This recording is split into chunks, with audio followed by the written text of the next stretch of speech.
Klubilaisuus merkitsee mulle etuoikeutta olla mukana Suomen menestyksekkäämmässä futisseurassa.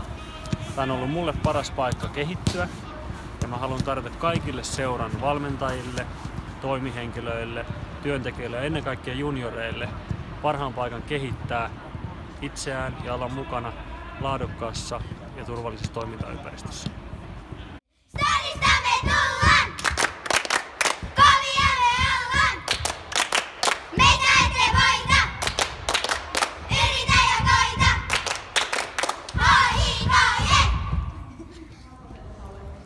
Musta HIK:s on kiva pelaa, koska on kivoja kavereita ja hyvä jengi.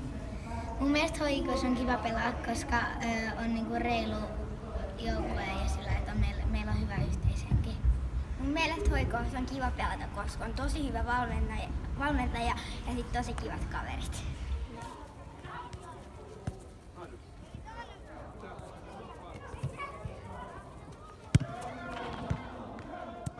Mä oon tullut HJK 6-vuotiaana futiskoulun kautta.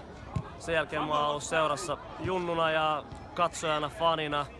Mä oon ollut HJK:lla töissä nyt 5 vuotta valmentajana, IP-ohjaajana, futiskouluohjaajana. Mä oon tehnyt seurassa kaiken näköistä ja mulle HJK-laisuus merkitsee yhteisöllisyyttä, stadilaisuutta, menestymistä ja semmoista elämänmittaista matkaa sinivalkoisessa kaikkien yhdessä.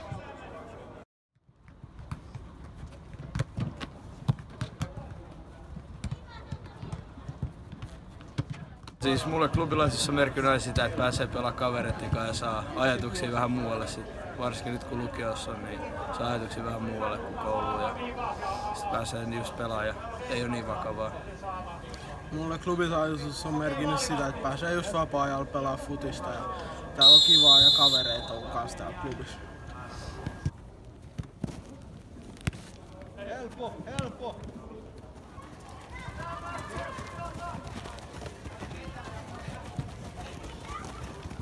Klubi on mulle tärkeä, koska täällä on parhaat valmentajat ja parhaat toimihenkilöt. Ja mun joukko on mulle kans tärkeä sen takia, koska täällä on hyviä pelaajia ja reiluja. Ja klubissa on hyvä meininki.